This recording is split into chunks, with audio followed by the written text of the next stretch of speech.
Muy buenas tardes, querida gente que en estos momentos sintoniza el podcast Menú Literario. El arte de escribir es apasionante y es un ejercicio que te llena de orgullo, pero por otro lado, muchas veces es cansador. Es tallar tu propia obra como un escultor en la antigua Grecia. Y aunque terminar tu obra no es el fin de un proceso editorial, puede culminar de la mejor forma. En este podcast abordaremos los diferentes procesos editoriales que se encuentran en el camino. Es por eso que hoy nos encontramos junto a Willy Camacho, quien es escritor, editor y docente. Alguna vez fue economista y hoy dirige a la editorial 3600. Le damos la bienvenida a nuestro primer invitado de esta primera temporada, Willy Camacho. Para empezar, me gustaría saber quién es Willy Camacho. Por favor. Willy Camacho soy yo. Y bueno, yo fui en realidad economista hasta mis 27 años. Eso es lo que fui. Y digo lo que fui porque eso también define lo que uno es actualmente. Entonces, yo estudié economía un poco empujado por la presión social y familiar. Y a mis 27 años, cuando ya podía valerme por mí mismo, entré a estudiar literatura. Y desde que entré a literatura me di cuenta que eso era lo que quería hacer con mi vida y no volví a ejercer la economía. Entonces, yo creo que soy un trabajador de la palabra. No me defino como un literato porque me he alejado del ámbito académico, de la crítica literaria como tal. Por un tiempo fui escritor a tiempo completo, luego he pasado por el periodismo, la edición, la guionización. He trabajado en una productora audiovisual muchos años. Entonces, he hecho de todo lo que tenga que ver con palabra, con la palabra escrita. Solo me falta escribir poesía y teatro. Y no lo voy a hacer porque no sé nada de poesía y no sé nada de teatro. Pero en todo lo demás que tenga que ver con palabra narrativa, precisamente con relato narrativo, yo me meto. Y yo estoy, creo, dispuesto a hacerlo siempre. Entonces, ese soy yo, un trabajador de la palabra que le gusta compartir sus experiencias, de ahí que me dediqué a la docencia desde hace muchos años, y que me gusta compartir igual mis experiencias con la gente que está empezando sus carreras, y eso lo hago desde la editorial 3600. Muchas gracias, Willy. Mira, cambiaste la carrera de economía para dedicarte 100% al área de la palabra escrita. Pero ¿por qué decidiste cambiar una carrera que conlleva grandes ganancias por la de los libros?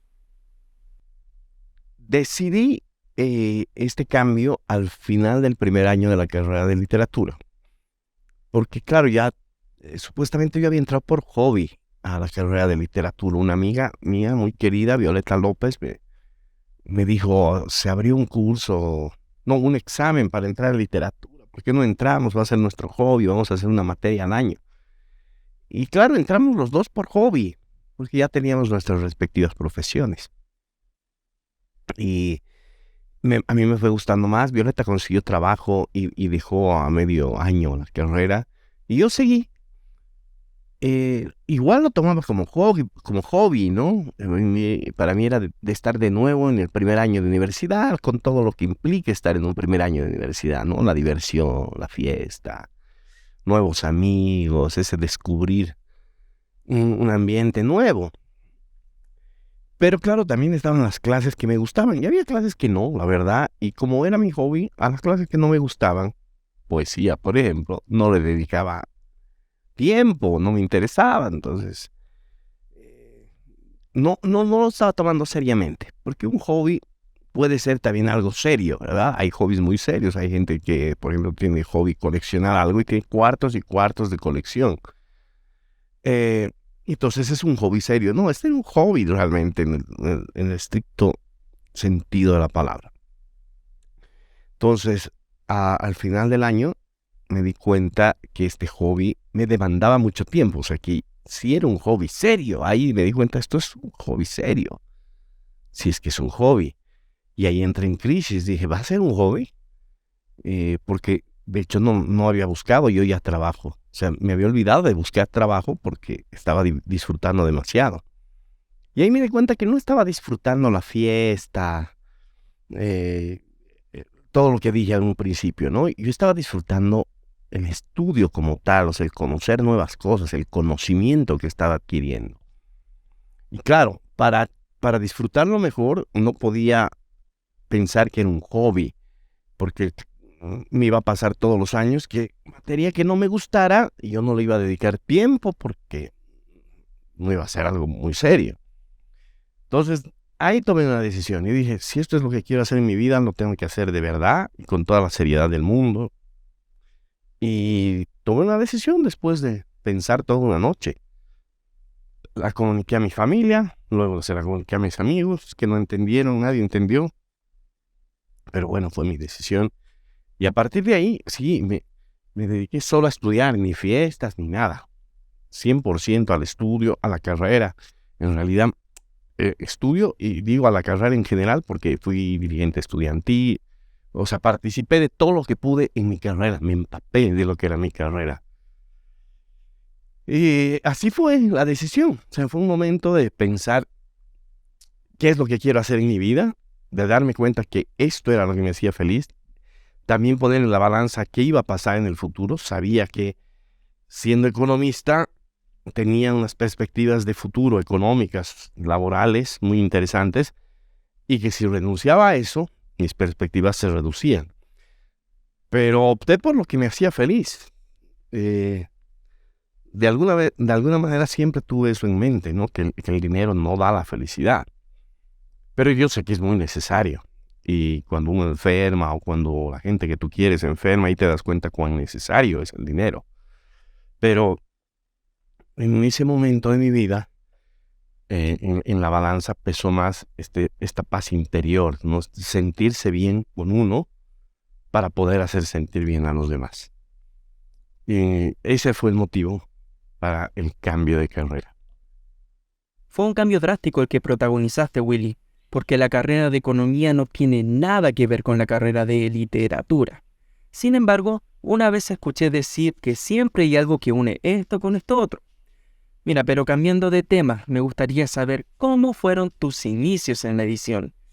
Quizá nuestro público no sabe qué es editar un libro, pero estoy seguro de que Willy tiene la respuesta. Bueno, en literatura, en la carrera de literatura no te forman como editor. Bueno, no te formaban. Ahora sí hay, creo, en el cambio de pensum, hay cierta profesionalización en ese campo. Pero en mi época no había. De hecho, no había ninguna materia que se llamara o en la que te enseñaran reglas de ortografía, de puntuación. No. Todo era leer y escribir. Y se asumía que había cosas básicas que tú tenías que saber, lo cual me parece muy lógico. Porque en ingeniería, por ejemplo, si vas, ya asumen que sabes sumar, restar, dividir, que sabes algo de álgebra. Es decir, no vas a ir a estudiar ingeniería sin saber nada de matemáticas, ¿no? No pueden ellos retroceder a la primaria y enseñarte a sumar, a dividir, a multiplicar, etcétera. Esas cosas ya tú ya tienes que saber. Bueno, en el ámbito de la escritura igual. O sea, no puede ser que no sepas la regla de acentuación básica, las reglas de puntuación básicas. Esas cositas ya deberías saber. Entonces, en literatura se lee, como te digo, se escribe bastante y eso te ayuda a tener un conocimiento intuitivo de las normas gramaticales, ortográficas de nuestro idioma. Porque no somos lingüistas, somos literatos. Los lingüistas tendrán un conocimiento cabal y bien académico de las normas y reglas. Entonces, en ese entonces no salíamos capacitados para ser editores, pero la realidad te mostraba, y te sigue mostrando más o menos, que la sociedad no necesita literatos, o sea que no es un oficio requerido, a no ser para profesores de literatura. Pero fuera de ello, el ámbito laboral de un literato estaba bien restringido, o era académico en la única carrera de literatura que hay en el país, que es en la UMSA, o era profesor de literatura en algún colegio. Pero las habilidades que teníamos y que podíamos desarrollar eran más. Entonces había gente dedicada al periodismo y a la edición, obviamente. Y entonces, poco a poco, para empezar, en la editorial Gente Común, recuerdo que iban a publicar la segunda edición de Periférica Boulevard de Adolfo Cárdenas. Y yo le dije a Ariel Mustafa, que era uno de los socios de Gente Común en ese entonces, le dije, oye, pero la primera edición de Periférica tenía muchos errores. ¿Por qué no la editamos? Lo dije así en plural y él me dijo, ¿te animas? Si te animas, metele. Pero gratis, más o menos. Yo le dije, claro que sí, lo hago, me animo. E hice la edición de Periférica Boulevard. Entonces esa fue mi primera edición de narrativa. Y paralelo a eso me empezaron a llegar trabajos de edición de informes, de ese tipo de cosas que hay siempre, ¿no? De instituciones no gubernamentales, etcétera. Como subcontratado, no como editor principal, sino había un editor, una editora que obtenía un contrato jugoso, digamos, ¿no? Para editar 50 libros de una institución. Y claro, estos editores subcontratan editores que están empezando y hacen para que hagan el trabajo. Eso es normal, es habitual y además es muy útil porque uno aprende. O sea, yo ahí empecé a meterme en la edición, me corrigieron, me enseñaron, obviamente, y aprendí a hacer ese tipo de edición de textos técnicos, de informes. Y como te decía, a la par hice lo de narrativa por propio gusto, sin que me pagaran. Y así hice otras ediciones por el estilo. Habrán pasado unos cuantos años de eso. Y me convocaron para trabajar en Santillana, esto gracias a mi amiga Cristina Guayer, que ella trabajaba en Santillana haciendo textos educativos, entonces ella me abrió la puerta, digamos, para que yo pueda entrar ahí y trabajar con ellos un tiempo haciendo textos de enseñanza de literatura y lengua y literatura en realidad. Y claro, para eso había que leer mucho las normas, ¿no? Porque para hacer los ejercicios, la parte teórica, había que poner las normas concretas. Entonces ahí sí tuve que leerme gramática, ortografía, dominar las reglas para poder enseñarlas. Entonces, esa labor ayudó bastante a cimentar mis conocimientos del idioma. Y de hecho, Santillana, que tenía a la editorial Alfaguara, también me empezó a contratar para hacer ediciones de texto, ya pagándome de novelas. Y ese fue el inicio. Ahí me di cuenta primero que me encantaba editar, porque es ver el crecimiento de una obra, ¿no? Poco a poco. Primero tienes la ventaja de ser el primer lector o uno de los primeros lectores de un texto. Entonces ves ese nacimiento, ves cómo se desarrolla. Pero además tienes la oportunidad de participar de alguna manera en la formación final de ese texto. Porque puedes sugerir que se quite un capítulo, etcétera, ¿no? De ahí a que te hagan caso es otro cantar. Pero a veces sí. A veces sí funciona así, que los autores confían mucho en sus editores, en lo que están proponiendo. También depende de cuánto o cómo argumentas tu posición, tu sugerencia, tu consejo. Y claro, eso es lo fabuloso, y ver cómo se desarrolla una obra, cómo llegó a la editorial o cómo llegó a manos del editor y cómo sale después para su publicación final. Y esta es una satisfacción totalmente personal, porque aunque los créditos del editor aparecen en chiquitito en el libro, no creo que haya muchos lectores que luego de leer la novela se vayan a la página de créditos para ver quién es el editor, para felicitar al editor del libro. No, los aplausos siempre se los lleva el autor. El editor queda en el anonimato, aunque la obra pudo haber cambiado drásticamente gracias al editor. Entonces solo el editor sabe el trabajo que hizo, cuánto aportó para que esa obra viera la luz de la manera en que la ve, y esa es una satisfacción netamente personal. Entonces así fueron mis inicios en la edición. Comenzamos a abordar junto a Willy el tema de la edición en la industria editorial. Temas que son los que deseamos hablar en este podcast y también lo que queremos explicar a detalle. Willy, me gustaría saber qué rescatas de tus primeros años de edición. ¿Cuáles fueron los pros y contras en tus primeros libros revisados? Entonces, como te comentaba, querido Humberto, que un editorial confiara en mí me diera la oportunidad de trabajar con Periférica Boulevard, que ya por aquellos años era un bestseller. O sea, Periférica salió en 2004 y fue un boom en la literatura nacional. Y claro, a poco tiempo después, que sí, unos 3, 4 años después, no, tal vez menos, 2 años después, se sacó la segunda edición y es ahí donde yo me apunto para editarla. Y yo era un recién egresado, no era tan joven, pero porque yo estaba en segunda carrera, como te conté, pero en literatura era un X, un desconocido, un recién egresado.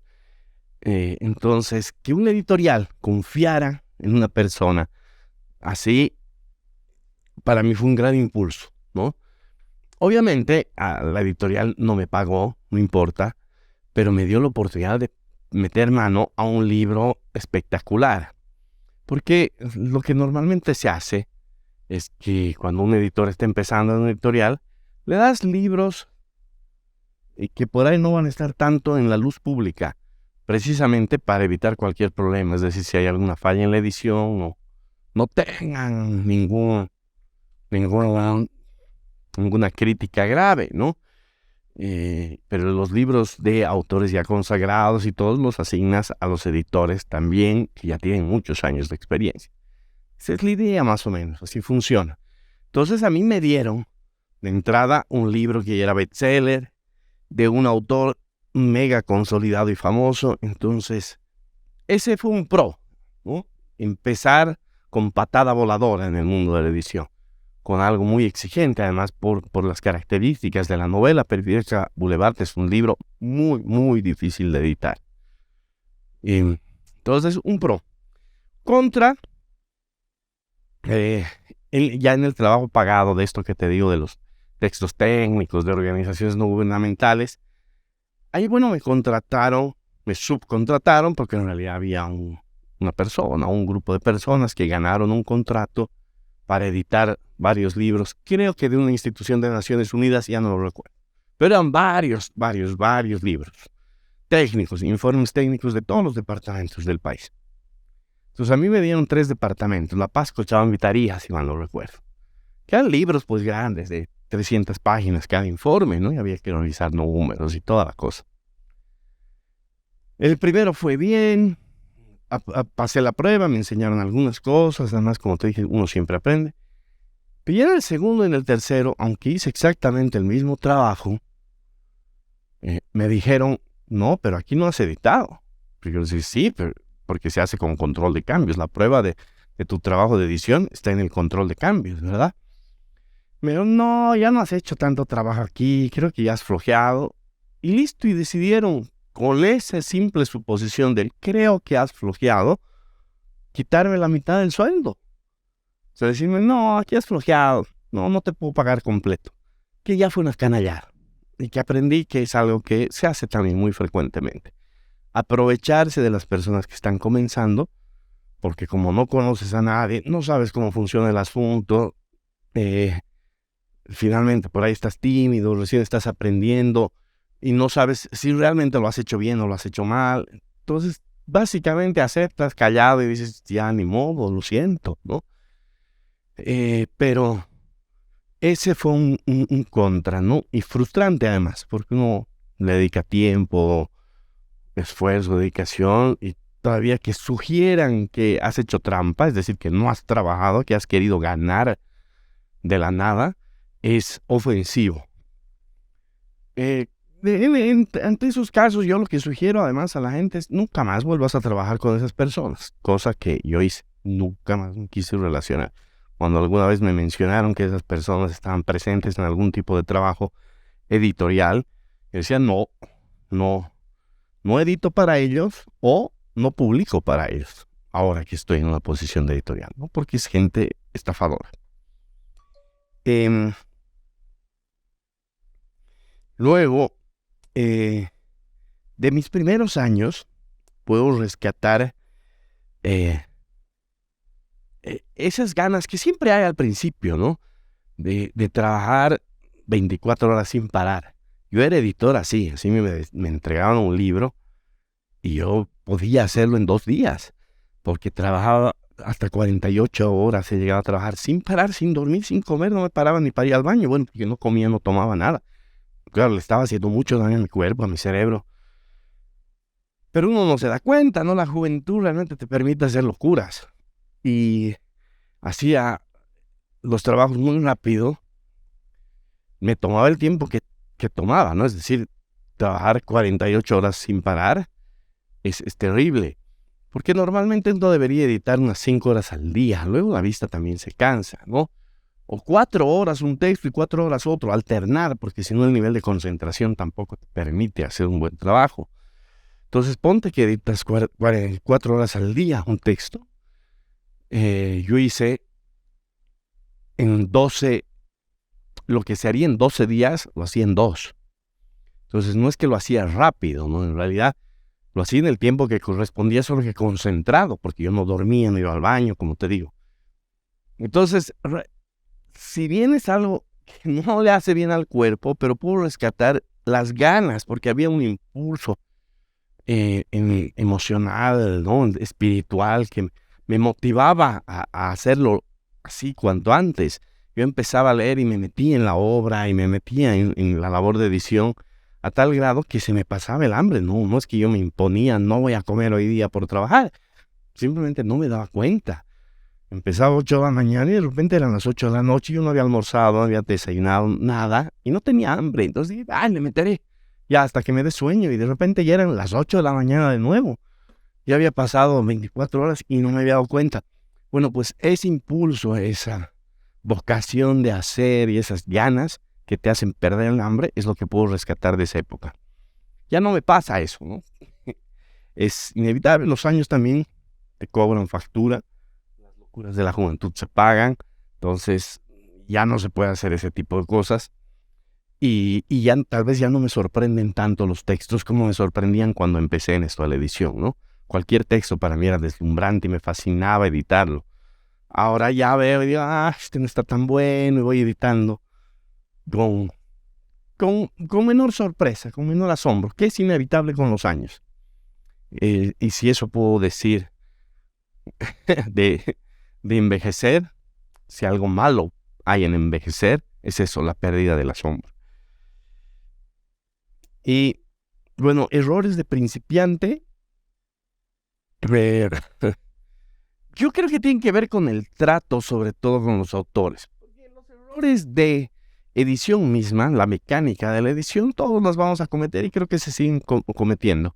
Porque al mejor cazador se le va la liebre. Pero cuando uno empieza, la palabra editor es como si te cargara de poder, ¿no? Como tú dices, puta, yo puedo intervenir en esta obra.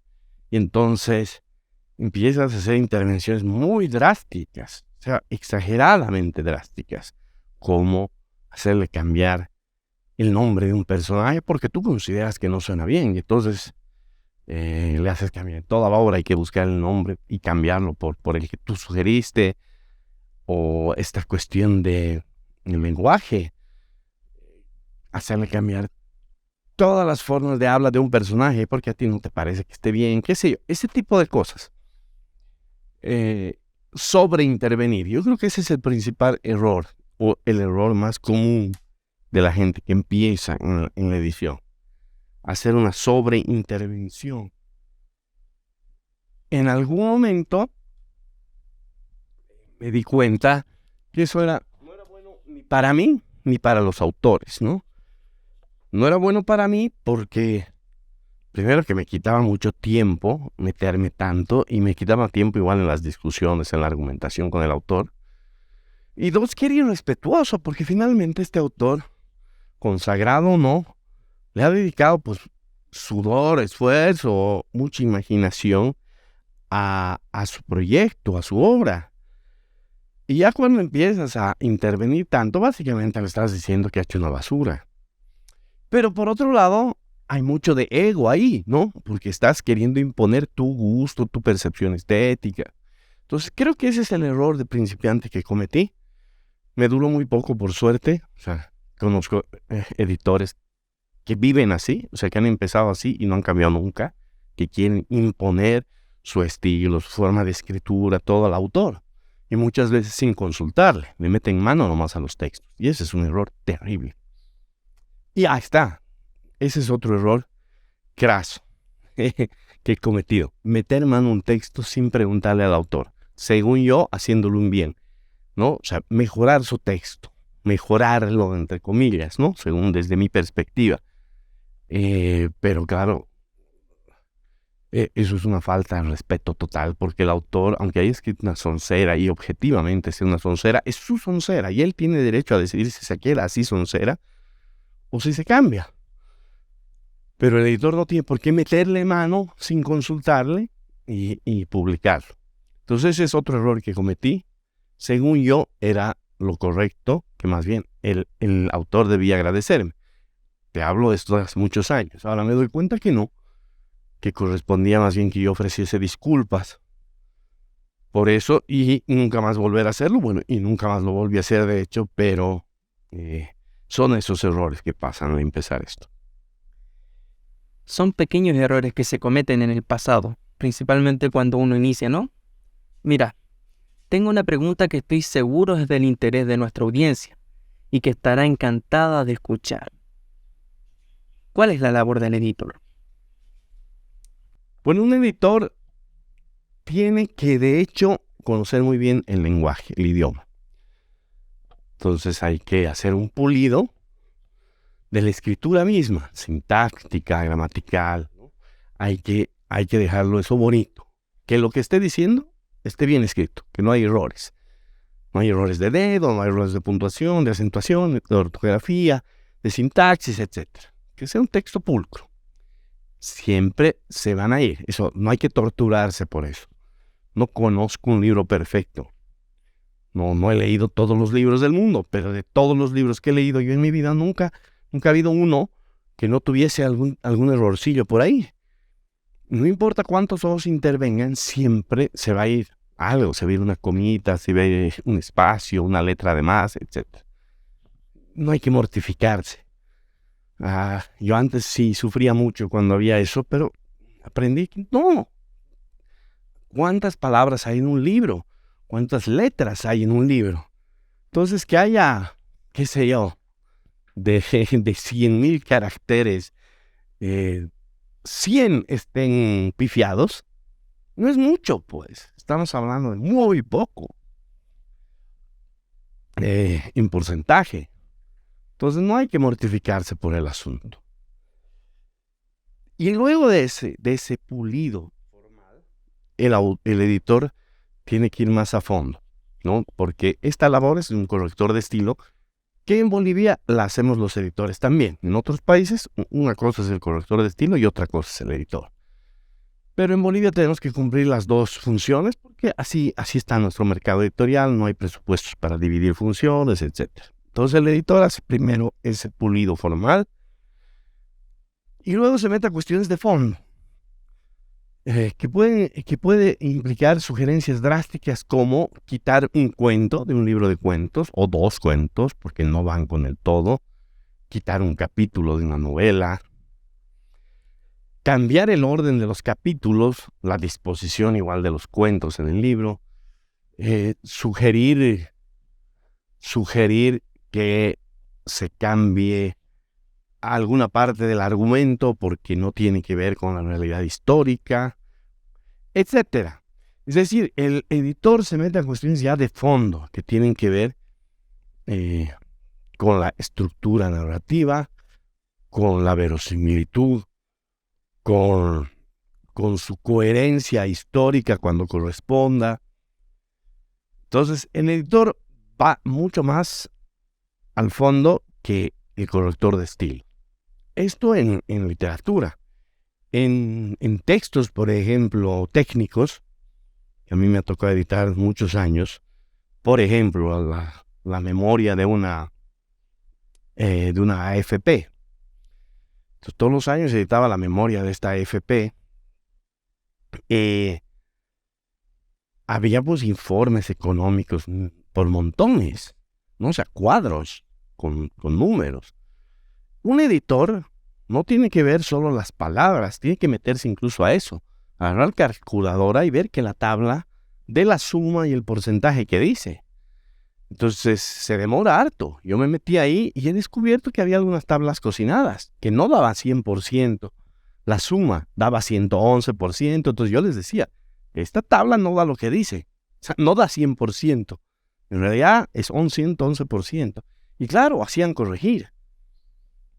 Un corrector de estilo solo corregiría puntos, comas, ¿no? Ortografía y listo, al diablo. Un editor tiene que meterse esos detalles. Cuando se menciona una ley, la ley de pensiones, digamos, uno tiene que entrar a la ley de pensiones y cotejar que la cita en el documento corresponda al texto original. Ese tipo de cosas hace un editor. Va un poquito más allá. Y por eso implica que un editor tenga cierto bagaje cultural, ciertos conocimientos que le permitan hacer su edición en los ámbitos correspondientes. Para mí sería muy difícil, por ejemplo, editar un tratado de geografía, pues yo no sé nada de geografía. Entonces yo tendría que estar googleando constantemente. Mientras que de historia, que algo sé, cuando hay algo que me hace bulla, digo, este dato no es muy preciso, recién googleo y sí puedo confirmar que fue una equivocación del autor o que el equivocado soy yo. Pero eso acelera el trabajo, es el hecho de saber del tema que estás editando. Entonces, bueno, eso es lo que hace un editor dentro del texto. Hace unas preguntas atrás nos comentabas que la única universidad que tiene la carrera de literatura es la UNSA, pero que no forma a editores como tal. Preguntarte, ¿dónde uno puede formarse para realizar la labor de un editor? Yo creo que por lo menos en Bolivia se aprende en la práctica. Hay talleres y diplomados, no hay una carrera como tal. Lo que más se acercaría a dominar el idioma es lingüística, ¿no? Pero es eso, saber teóricamente el manejo del lenguaje. Ahora, la aplicación, los usos, cómo se utiliza ese lenguaje en discursos particulares, ya es más difícil. Es aplicar la teoría a la práctica y a prácticas específicas. Y eso sí, ya es harina de otro costal. Entonces yo creo que igual, pese a que hay ciertas carreras en otros países, en las cuales puede haber mayor grado de especialización en edición, el editor se hace en la cancha. Es uno de esos oficios que necesita recorrido, que no basta con salir profesional. Como cualquier profesión en realidad, no sales directo. Si sales de medicina, no sales directo a hacer una neurocirugía. Vas a pasar por un proceso muy largo hasta poder tú hacerle esa neurocirugía. Pues aquí igual, vas a empezar un recorrido largo con la diferencia de que el neurocirujano se ha formado, ¿no?, en la universidad durante 15 años, mientras que el editor va a ir directo a la práctica. Obviamente hay que tener algunos conocimientos previos. Va a ser muy difícil que un editor haga bien su trabajo si no conoce el funcionamiento del idioma. Entonces lo primero que tiene que hacer un editor es formarse, aunque sea de manera autodidacta, en el uso de nuestro idioma, uso correcto. Entonces leer manuales de gramática, conocer el funcionamiento interno de la lengua. Y después de esa labor que es autodidacta, se va haciendo en la práctica. Es trabajando en el hacer cotidiano, donde vas perfeccionando tu labor, tu oficio. Porque además, cada libro es distinto. No se puede aplicar una receta. No puedes decir, las novelas se editan así. Porque va a aparecer primero una novela que es distinta que alguna novela que no tenga capítulos, por ejemplo, que empieza y termina y no tiene un solo capítulo, que avanza de principio a fin, que es un solo bloque narrativo, porque le dio la gana al autor. Y listo, entonces tienes que editar ahí de otra manera, que no sea la de dividir por capítulos.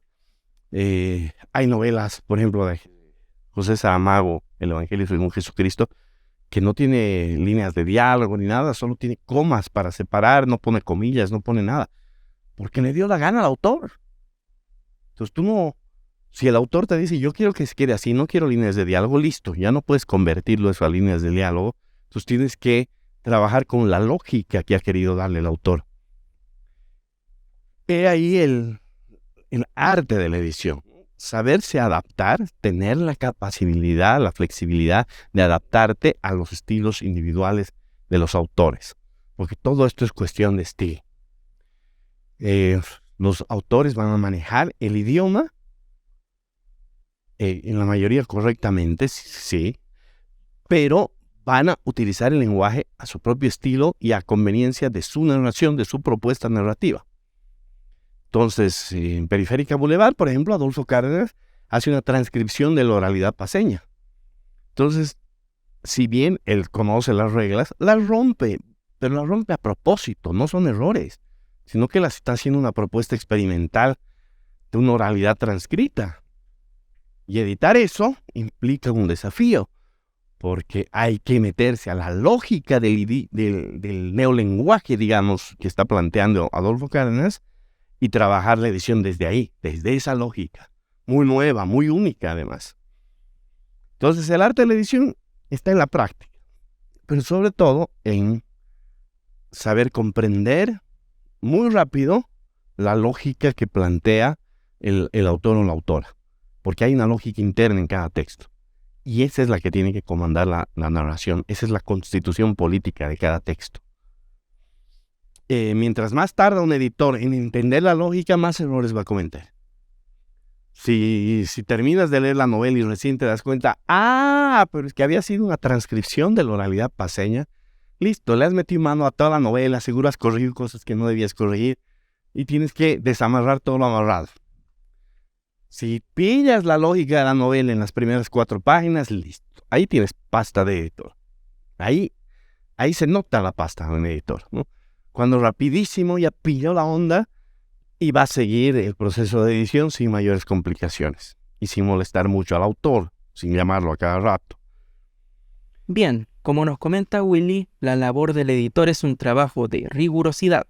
No solo por el buen dominio de la gramática, sino porque hay que realizar investigación, mantener las citas textuales al pie de la letra, informar si existe un dato no preciso, entre muchas otras observaciones. Entonces, es un trabajo que requiere tiempo. Me gustaría saber, y ya que estamos hablando de Periférica Boulevard, ¿cuáles son los 3 libros base que tienes? A ver, Periférica Boulevard para mí, por motivos sentimentales, que son la amistad que tuve con Adolfo Cárdenas, por ser el primer libro narrativo que edité, y por esto que no tiene que ver con lo sentimental, sino con algo ya objetivo, porque es uno de los mejores libros que se ha escrito en Bolivia, en la historia de la literatura boliviana. Va a ser muy difícil repetir un ejercicio como el que hizo Adolfo. Se ha intentado, pero ni de cerca, ni rozando los talones a su obra monumental, ¿no? Es muy difícil repetir una transcripción de la oralidad de ese nivel, de esa envergadura. Por ahí se puede lograr un párrafo bien hecho, pero no toda una novela como él lo hizo. Entonces, Periférica Boulevard es un libro base para mí. Ficciones de Borges, y podría decir de todo Borges, pero me voy a quedar con ficciones, porque me abrió otra forma narrativa, ¿no? Borges es un maestro en la economía del lenguaje. Uno lee un cuento de Borges, da la impresión que has leído una novela, pero en realidad han pasado 4 páginas, 5 páginas. Él insistía mucho en esto de la economía del lenguaje, pero la economía del lenguaje no era hacer cosas sencillas, él hacía cosas muy complejas, pero con las palabras precisas. La economía del lenguaje se refiere a eso, a utilizar bien el lenguaje. Entonces, como escuché esto de la olla mágica una vez con mi señora, que su abuela tenía una olla chiquitita, pero que hacía alcanzar para todos. Incluso hacía que quien quería repetir comida, salía de la ollita la repetición. Y nunca faltó comida para nadie. Claro, esta es una imagen que ellos tienen muy romántica de la ollita. Pero en realidad lo que nos están contando es que la abuela sabía hacer alcanzar el presupuesto que tenía para la comida y hacía alcanzar para todos, ¿verdad? Y todos comían rico y tenían hasta repetición. Pues esa misma lógica económica hay que aplicar a las palabras. Que sepamos utilizarlas con precisión para que alcance para todo, para contarnos una buena historia, una buena novela, lo que sea, y que nos sintamos satisfechos como lectores, y el escritor pues sea felicitado. Entonces, esa maestría la tenía Borges, con pocas palabras, hacer alcanzar para todos los sentidos, porque se puede hallar multiplicidad de sentidos en los textos de Borges. Hay una complejidad en su temática que va de la mano con una sencillez en la narrativa. No hay complejidades narrativas, no propone innovaciones, experimentos en la forma de narrar. Cuenta con la precisión de un cirujano, pero también con el detalle de un orfebre. Entonces, Ficciones de Borges para mí es fundamental. Y un tercer libro, es que esto es injusto, ¿no? Porque hay montones de libros y a veces uno solo recuerda los de, los de hace años y no los recientes. Pero creo que dentro de la narrativa contemporánea, de lo que he estado leyendo últimamente, un libro fundamental es Dos botellas más cerca de la muerte, de Miguel Carpio. Es un libro muy bueno. O sea, claro, estoy dejando de lado a García Márquez, a muchas de mis influencias, pero como digo, a veces cuando nos mencionan de esto, de los libros, qué libros nos han gustado, nos influencian, etcétera, y cometemos ese pecado de recordar aquello que hemos leído hace años y nos ha impactado. Pero yo creo que cada año nos impacta algo. Entonces deberíamos mencionar también algo de lo nuevo. Y dentro de lo nuevo, de lo último que he leído, este es un libro muy, muy bueno. El de Miguel Carpio, Dos botellas más cerca de la muerte. Son cuentos narrados a un estilo muy, muy propio del Miguel, que es otra forma de oralidad. Muy amenos, con mucho ritmo. También te hacen pensar, te hacen reír. Si te gusta el humor negro, es un libro para ti. Entonces menciono esos 3 libros que en distintas épocas despiertan algo en mí. Y ese despertar es ganas de escribir. Hace unos años se desató una pandemia que confinó a millones de personas alrededor del globo. Me gustaría pensar que toda esa gente que se quedó en sus casas le tomó el gusto a ver series, películas, escuchar podcasts, leer. Pero ¿tú qué crees, Willy? ¿Cómo ves la lectura post-COVID? ¿Aumentó, disminuyó la demanda de lectores? No creo que haya subido. Creo que ha disminuido, pero no creo que los lectores hayan disminuido. Los lectores han aumentado. Hay un fenómeno un tanto extraño, pero creo que se aplica a muchas cosas. Durante el confinamiento, cuando no se podía hacer nada, la gente que tiene dinero para consumos culturales, quiero decir, ¿no? Empezó a ver mucha tele. Pues no había más nada que hacer. Netflix, esas plataformas, que si bien habían desde antes, pero bueno, en ese momento se hicieron muy indispensables porque estabas horas encerrado y bueno, podías meterle maratones de series.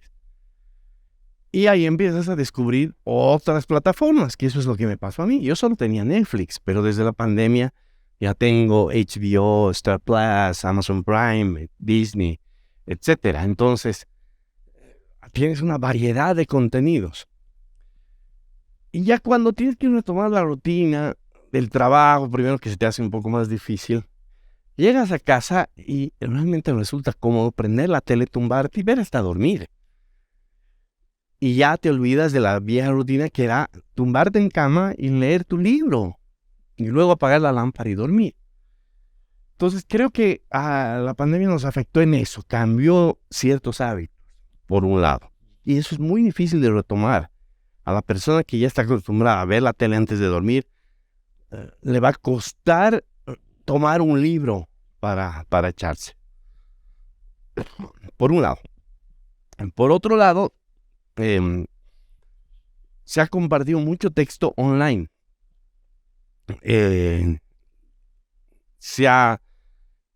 hecho, la prensa misma dejó de salir, los periódicos dejaron de salir, entonces los tradicionales compradores de periódicos ya no podían comprar periódico. Un buen tiempo no salieron los periódicos, y cuando comenzaron a salir de nuevo, salían con ediciones muy chiquititas, de 8 páginas, creo, ¿no? Entonces, quienes compraban periódicos dejaron de hacerlo porque empezaron a leerlo en digital. Y eso ha sido un golpe igual a la lectura, porque los que compran periódicos, ten por seguro que también van a comprar libros. Quien está acostumbrado a leer en papel, le va a gustar leer en papel cualquier formato. Entonces, si baja la cantidad de compradores de periódico, va a bajar también la cantidad de compradores de libros. Esto implica que habría que hacer una reconversión, obviamente, hacia el ámbito digital, hacer libros digitales, etcétera, pero no es tan sencillo, porque lamentablemente también nos topamos con ciertas barreras culturales. El boliviano promedio considera que lo que está en Internet tiene que ser o muy barato o gratuito. Antes, hace 10 años, el boliviano promedio consideraba que lo que estaba en Internet tenía que ser gratuito. O sea, no había motivo para pagar por algo de Internet. Ya con el advenimiento precisamente de las plataformas, de los contenidos pagados, ya hay una conciencia de que sí, se puede pagar algo mientras sea razonable. Mientras sea razonable, lo pagas. Pero si te van a cobrar $10 por un libro que físico cuesta 12, entonces tú dices, al diablo, prefiero piratearlo, que alguien lo compre y que me lo pase. Ese es el problema en Bolivia. Y la verdad es que un libro no tiene por qué ser mucho más barato en digital que impreso, porque igual hay un trabajo de edición, de diagramación, de diseño y sobre todo de creación. O sea, el autor no hace algo más pobre narrativa o literariamente solo porque es para digital. Su trabajo igual va a demandar 2, 3 años de creación, de trabajo constante. Entonces, los lectores a veces pierden de vista eso, o los consumidores pierden de vista eso, que el libro digital igual tiene un proceso de trabajo de muchas personas por detrás. La única diferencia es que no te lo están dando en papel. Entonces, lo único que vas a ahorrarte son los $2 del papel, pero todo lo demás lo tienes que pagar. Cambiar esa mentalidad va a costar. Y entonces, yo veo que sí se ha disminuido más bien. Las ventas anuales han disminuido de libros, no drásticamente. Tal vez hay un 10% de disminución, hacia ojo de buen cubero, te lo digo.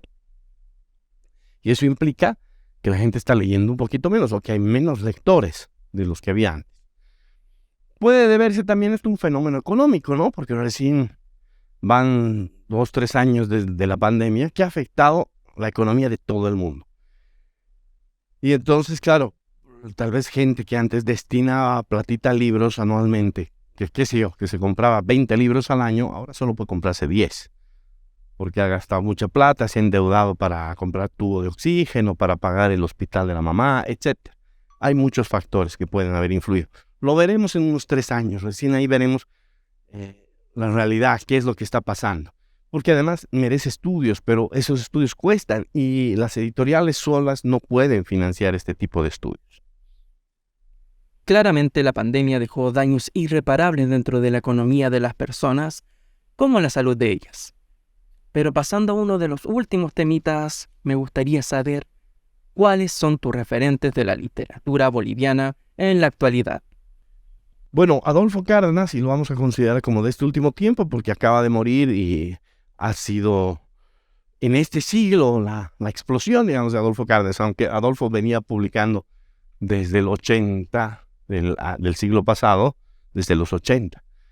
En 2005 o 2004, cuando sale Periférica Boulevard, es cuando se consolida su narrativa y bueno, es un boom, ¿no? Y la gente empieza a buscar sus libros anteriores y todo esto. Entonces, Adolfo es un autor contemporáneo que nos acaba de dejar hace poco, pero va a seguir por siempre, ¿no? Entonces, es un referente ineludible en este último tiempo, Adolfo Cárdenas. Te mencioné ya a Miguel Carpio. Me parece que, pese a su juventud, tiene una narrativa muy bien pensada, muy bien trabajada, con un estilo muy suyo. O sea, ya se nota un lenguaje, ya despunta ahí una particular forma de trabajar la narración, que creo yo, mm, en muy poco va a ser reconocible a simple vista, si vamos a poder hablar de un lenguaje carpiano. Darwin Pinto, en Santa Cruz, me parece también un autor de referencia, ineludible, porque si bien él estaba en una pausa muy larga, él ha escrito una saga, ¿no?, de novelas, y entre la segunda y la tercera una pausa casi de 11 años, creo, ¿no? Un silencio largo, pero su calidad no ha disminuido, porque es un hombre que no ha dejado de escribir, simplemente no habrá hecho novela, pero cuando retomó su novela y nos presentó el cierre de la saga de los Drake, presentó creo que su mejor novela, con un lenguaje depuradísimo, con un vuelo poético que se extraña, que lo veo mucho en otro referente, que es Guillermo Ruiz, ese vuelo poético, que ya no se le da bola, porque ahora precisamente tenemos mal la economía del lenguaje, como que hay que ser concisos, casi telegráficos. Y está bien, es un estilo que en momentos funciona, pero a momentos se me hace muy artificial, muy precisamente de inteligencia artificial, sin mucha emoción. Esa emoción que le da el vuelo literario y poético que le ponen los autores, como Darwin, como Claudio Ferrufino, otro referente, y Guillermo Ruiz Plaza. Entonces ahí tengo unos referentes que los recomiendo además. Bien, dos de tus referentes son escritores de los libros que me has comentado en las preguntas de tus 3 libros base, Adolfo Cárdenas y Miguel Carpio. Y ya para ir finalizando, me gustaría tocar un tema que no es fácil de contestar, pero ¿cómo te ves dentro de 5 años, Willy? Me veo más viejo, más gruñón, me veo quizá más enfermo, pero al mismo tiempo me veo muy activo. Sé que es muy difícil para mí quedarme quieto, no, ni enfermedades ni nada. Yo me acuerdo que cuando me dio COVID, le dio a toda mi familia. Y yo estaba podrido en fiebre, con dolores, pero igual estaba en la calle atendiendo a mi familia, o sea, yendo a comprarles medicina, comida, todo bien protegido, obviamente, para no contagiar a nadie, pero pese a las recomendaciones de quedarse en cama, no podía. Y siempre me ha pasado esto, ni en colegio, cuando me daban esas enfermedades contagiosas, yo igual iba al colegio, porque además me mandaban al colegio, no, mis papás no me dejaban vaguear ni un momento. Y bueno, tal vez porque tampoco me soportaban en casa, pues soy muy hiperactivo. Entonces, no puedo estar quieto. Y sé que pese a los años, pese a la enfermedad, pese a muchas cosas, voy a seguir activo, inventando algo para canalizar mi energía. Me veo así, siempre en movimiento. Para finalizar esto, te cuento una anécdota. Hace muchos años, cuando estudiábamos literatura, con varios compañeros creamos la revista La Lagartija Emplumada, una revista literaria linda e innovadora para su tiempo, porque no venía en formato revista, venía en formato libro, era un librito. Y una revista temática, tenía un tema y tenía un subtema, muy interesante. Nos propusimos que no hubiese director de la revista. Esto primero para no crear problemas, porque tú sabes, cuando están trabajando estudiantes, el trato es muy horizontal, entonces nadie quiere hacer caso al otro, nadie quiere aceptar que el otro es el líder, etc. Entonces, para no tener problemas de peleas, de egos, sí dijimos que no haya director, pero nos inventemos un director. Y nos inventamos a Gary T. Laja, así se llamaba el director de la revista La Lagartija Emplumada. Y Gary T. Laja es un anagrama de lagartija. Entonces no existía en un set de ficción. Él figura como director de la revista y tiene su consejo editorial, que éramos 4, ¿no? Que eran Indiano, Iván, Sara y yo. los 4 del consejo editorial, que éramos los 4 auxiliares de la carrera de literatura. Solo había 4 auxiliaturas en literatura y éramos nosotros los auxiliares. Y cuando se hace entrevistas, hay una sección que dice entrevistas con el director. En las entrevistas, claro, pese a que el título es charlas con el director, la entrevista la hacen 4 personas. Que no somos nosotros, Willy, Sara, Indiano, Iván, pero no con otros nombres. Porque como Gary Telaje es un ser de ficción, creamos que él, o sea, en su background, que él tiene esta división de personalidades múltiples. Ese problema psiquiátrico, esa curiosidad psiquiátrica, que es la división de personalidades. Entonces él tiene 4 personalidades, que somos nosotros.